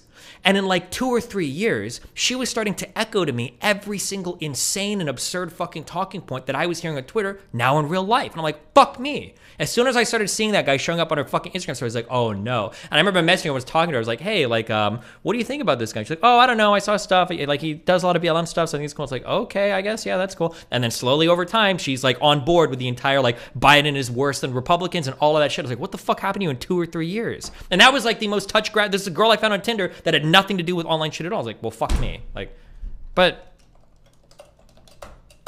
that's, I don't know. I mean, I think I agree with all your criticisms of like Instagram politics. I'm incredibly anti the infographic culture. It's mainstream now. It's all mainstream. It's not just online. These social media platforms are mainstream. I agree with you that people are like, we are historically more online than we ever have been. But and it's only getting more and more. It's not going backwards. It's getting more and more online. So I don't know how we can just say it's only online, right? When it's like, well, fuck, like it is online. Like it's even more scary than it being in real life, because the propagation is insane, in my opinion. Sure. Do you? I do. Isn't one of your pushbacks to when Vosh implicitly calls for genocide that like no mainstream Republican is actually enacting? I don't think there's I don't think there's a political will or even the personal will for like an actual LGBTQ genocide. Is my sure, but there are a lot of like anti-LGBT or a lot of anti-T. But you don't think that parallels the left and the way left radical views are like a one or two politicians. Like I don't think. Hold on, I have to go. My roommate just locked himself out of the house. I'll be right back. No, you're fine. No problem.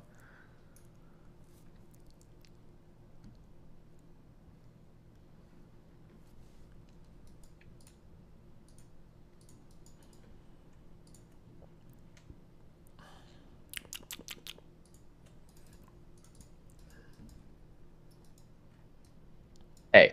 Hi. It feels like a unsatisfactory resolution to boil this down to.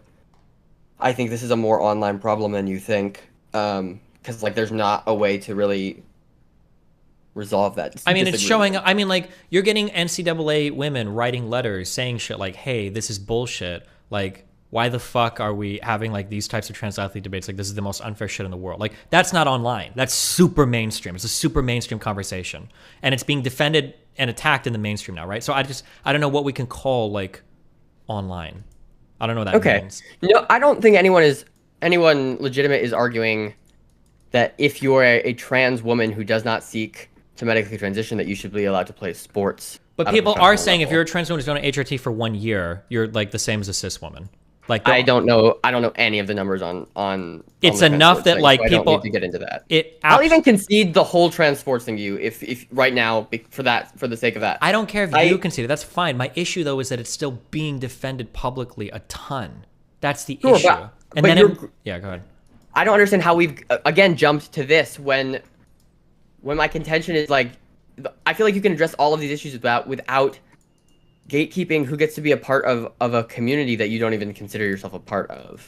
Because if there's no gatekeeping, then there's no community, right? If anything can be anything, then it's nothing. Well, but like the trans community is very small. There is obviously a community. It doesn't matter if it's small or not. It's still important to define it, right? The majority of people are not because like this isn't a. I don't think that's a risk that there is no community. But again, and I have to admit that I could be wrong on all of this, but from what I've been told by plenty of other trans people that email me, there already is no more community because it's all been blown apart. I mean, okay. I guess that just doesn't even begin to align with my experience. Yeah, I mean, and like I said, I could be totally wrong on that. My community might just be those types of trans people that are in those communities, and maybe there's a whole bunch of really positive ones, and those people don't watch me. So I could be. I mean, again, I'm lucky. I live in like I live in Brooklyn. I live in a very progressive city. So maybe I'm the outlier here as well. I'll admit that. But if that's the case, I guess I would say Brooklyn should be the example we should push for, not excising large groups of people or like telling, I don't know. If you don't you think that if these people are really latching onto transness as a trend, they'll grow out of it? So I can't know that, but here's the issue, okay? Wait, how old are you? 23. Okay, I'll only make fun of people up to 22. Little baby. No, you're good. So kids go through phases and they think and they do stupid fucking things, okay? Sure. But that's totally fine. Not only is it fine, it's good, okay? You should be fucking insane when you're 18, 19, 20, 21, 22 years old, okay? You should be a lunatic because you're a kid. You're in high school and you're going to college, you have no life experience, you're reading crazy shit, you're having hormones, like everything is insane. I think that's perfectly fine. Super cool. I was an Ayn Rand libertarian when I went through high school, college. Everything's crazy shit. That's fine. But the issue is that it's easy to point at somebody and saying, okay, you had a goth phase, you had a slut phase, you had a fucking libertarian phase, and alt-right, whatever, that's fine. But now you're a little older, you grow out of it, okay? You can say that, but you can't say, okay, you had a trans phase, it's time to move on. Because that type of thing is fundamentally different. And this is where the gatekeeping issue comes in. Because when people are going through a trans trender phase, if that is an unassailable position, I don't know if you can grow out of that. I can grow out of being a goth when I'm 25. It's like, okay, I've gotten older. I'm okay. It was fun, but like, I'm over that. But like, are you going to grow out of being trans? Are you going to grow out of being a non-binary Zazer fairy person? Like, I don't know, because you can't make fun of people that are doing that or say like, time to grow up because now you're transphobic, right? I think that's the issue.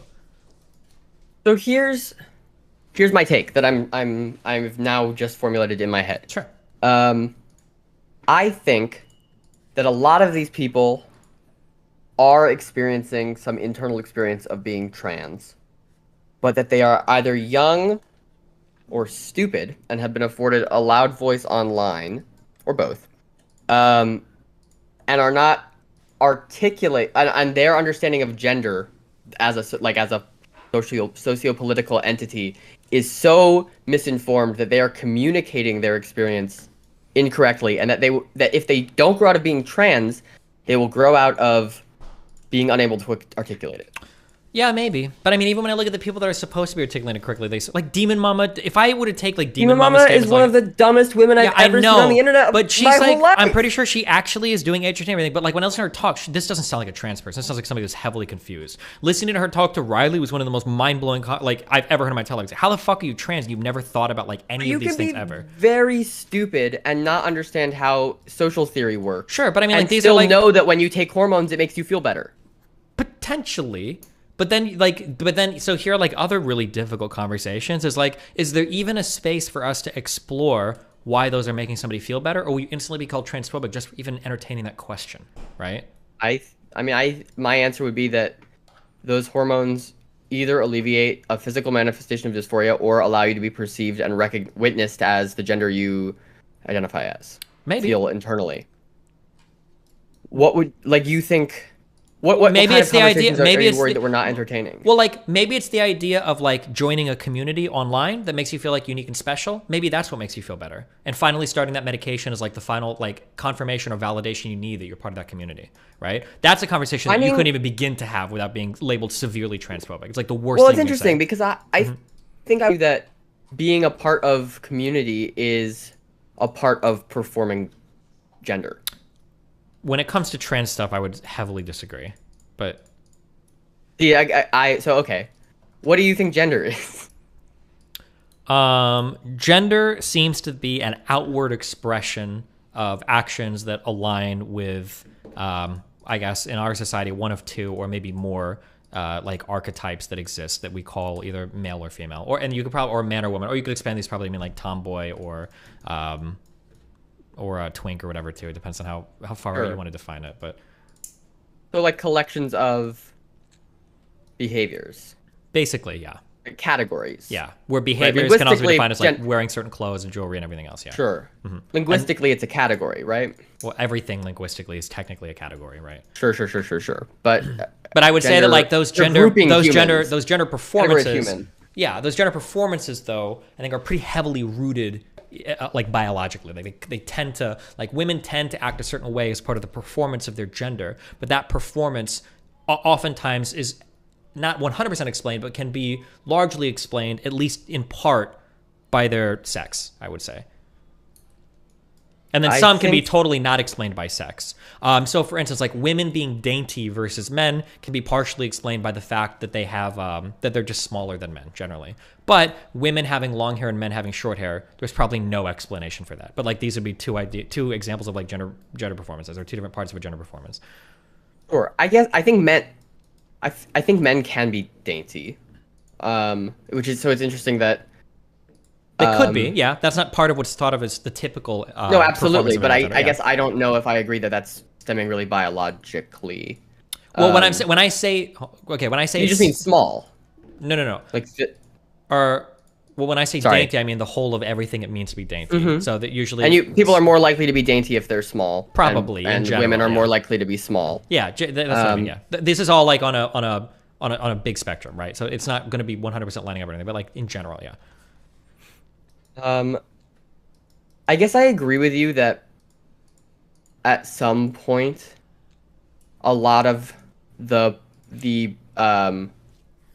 like performances, a lot of the aspects of the performance of woman, probably stemmed from some biological origin. And then again, I think performing gender is more than just your behavior. It's the roles you're ascribed in society. It's how people treat you. It's like relational. I think the performance of gender is relational, I guess. But I think we no longer need to you would agree with this. We no longer need to adhere to gender roles that are rooted in like physical sex. Absolutely not. I think that there's probably a reason why these have existed for 10,000 years, and to just completely dissociate them is probably going to mindfuck people quite a bit. There's probably, as much as I personally don't like it because I could give a fuck less, there's a lot of like, I hate the traditional female. It is the most boring, vapid, annoying thing in the world to me, right? I want like a fucking cunt woman that's probably more like a man than a woman. That's what I personally prefer. But putting my personal preferences aside, there's probably a reason why so many people have followed these like gender distinctions throughout all of human history. And to say that we can just toss all of it aside probably wouldn't work well with most people, if I had to guess. You don't think it's just a historical argument of... I don't think it's historical. Initially, it came from utility, and then... Through all of time... And then it became the gender binary in part exists because it allows, like, patriarchal power structures to happen. You can't have an in-out category without two categories. I don't think that we designed patriarchy and then from there came gender roles. I think that we probably sorted into gender roles, and then from there patriarchy kind of emerged. And then we continue to uphold those gender roles. I think it becomes circular. Like, just because one came first doesn't mean now, thousands of years later, the second system isn't helping support the first, because we generally, like, I don't think a lot. I mean, if you want to push people away from certain gender roles, I'm 1,000,000,000% in favor of that. I think that's fine, but we just can't pretend that gender roles are totally arbitrary and only exist because of patriarchy. Like, arbitrary. In a perfectly egalitarian society where everybody's allowed to do whatever they want and there's literally no pressure to push people one way or another, you'd probably still see gender splits between certain things. Now, it might not be 90-10. It might be like 60-40. In a world with no gender. Sure. It might be like a 60-40 split or 65. It might not be like 99-1 or whatever, but like I think there'd still be splits in terms of what people prefer to do. Why does it seem like most trans women... I don't know that, right? We can't know that. Transition, does this indicate that transgenderism may largely Obviously. just in turn... I would feel that way, but I guess I could be wrong. That in a world with no gender, there would still be behavioral splits between people with X. Yeah, between X men and chromosomes women, X, Y chromosomes? almost certainly, for sure, right? Because there are like the different hormone profiles and everything of people are probably going to push people in general towards like different types of things, and even the different like physiologies will probably push people in general towards different types of things. But couldn't we say that to be true of tall people and short people as well? Sure, could be, yeah. But so in a world with no gender, we might easily sort ourselves into categories based on height instead. If you sorted yourself into categories based on like height and strength, there'd be a 99% overlap with gender categories that we already have. So like, you think? Well, yeah, of course. If you sorted yourself I into think an category average of people above 5'5" and under 5'5", an average height male, I think, is 5'10", and I think 5'10" puts you at the 98th percentile for female height, and that's the average height male. So yeah, if you did male and female, or I'm sorry, if you separated people based on like size and strength, you'd basically just be recreating gender roles or gender the current divide we already have. Interesting. I guess I don't feel like in like today's society, or even in society for a long time, though, we've needed a society structured around these physiological differences. Sure, we don't quote unquote maybe need it in terms of like doing farm work, but it still seems like people are choosing to sort themselves out that way to some extent. And there's probably some push too that I think we've done a good job at getting rid of a lot of, and we could probably work to get rid of it a little bit harder. But I don't think we should assume that like in a perfect world everything's going to be a 50-50 split. Okay, that's fine. We don't have to assume everything's going to be a 50-50 split. But if it's not a 50-50 split, then we have to assume that there are differences that are in our gender performances that are probably rooted in our biology as well, I would guess. Sure, some of them, but a lot or even most of them not so. I think a lot of... Like shaving your legs, why the fuck is that a woman thing versus a male thing? Doesn't make any sense. Or growing out your hair, or wearing cooking, wearing jewelry. Right. Right, and then like, again, I'd argue that a lot of the things that are included under performance are relationals and kind of so when Butler talks about performance, they're building off of J.L. Austin. Do you know this? Do you know anything about him? Nope. So he talks about speech acts, which is a linguistic philosophy term that there's like a bunch of different categories that I don't understand. But one of those is a performative speech act, which is this idea that when you speak, your words are not only communicating an idea, they're enacting it. Like the examples of these are saying I do at a wedding. You're not just communicating that you are getting married, saying that gets you married. Or like I nominate Destiny for this position. The act of speaking is doing the nominating. So Butler argues that you're not just performing a set of actions that are already grouped into this category. You are, by performing these actions, you are creating the category, right? Like without these performances, that gender wouldn't exist. Okay, and I guess you're disagreeing here? Well, I think I probably agree, but I would probably say like in almost every society, these performances would exist. But the performances vary culture to culture, right? Like no, I don't agree. I think that the performances are pretty uniform throughout almost all of culture, throughout almost all of human history. I don't have the data or historical. Like, here's the thing: if I were to drop you off in any point in human history, and I didn't let you look at anybody's genitals or anybody's chromosomes, you could probably identify like a man and a woman or a male and a female, like at almost any point in human history in almost any society. That Destiny's Super Saiyan Steiny. I don't know if I agree, I guess. You think if you went back to like France or like in the Dark Ages in the year 1000 or whatever, you don't think you'd be able to tell the difference between like a man and a woman? Well, human societies existed a lot longer than the Dark Ages. Sure, if we go back farther to the Greeks, or if we go back farther to like hunter-gatherer societies, you don't think you can tell the difference between man and woman?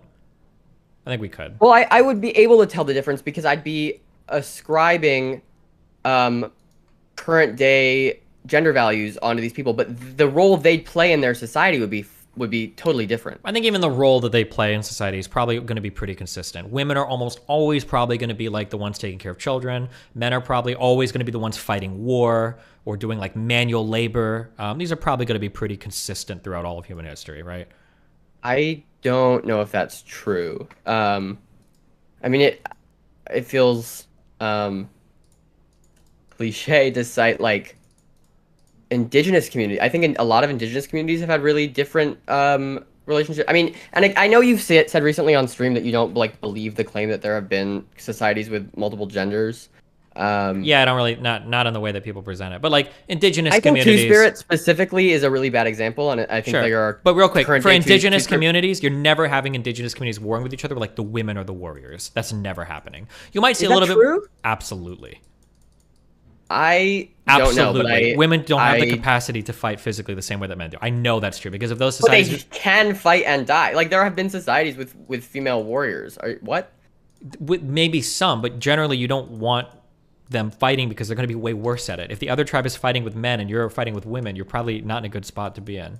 Like, sure, that's true. I guess. But I feel like we're cherry picking very specific. Like the ancient Greeks we know had like totally different gender roles than. No, they didn't. Than our what do you mean by society. that? We can look at like statues of like the ideal like Greek man, and he's going to be like a muscular dude. Who were the people practicing philosophy in the intelligentsia? They were all men, right? Like, yeah.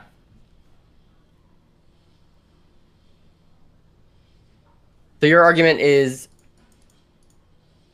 that these gender roles are probably rooted to some extent, like in our to some extent in sex. Yeah, right? Probably, yeah. Sure. They're somewhat culturally variable. We can acknowledge that different cultures have different. Yeah, there's going to be a spectrum of behavior, but I think like we're going to see like we're going to see similar trends throughout all of time and space in human history. Sure, we've also seen with trans people for a good chunk. Oh my god! What? Cat just threw himself at my door to try and get in the room. Okay, here. You check your cat out. Hold on, I'll be right back. 1 second. Give me 1 second. Yeah.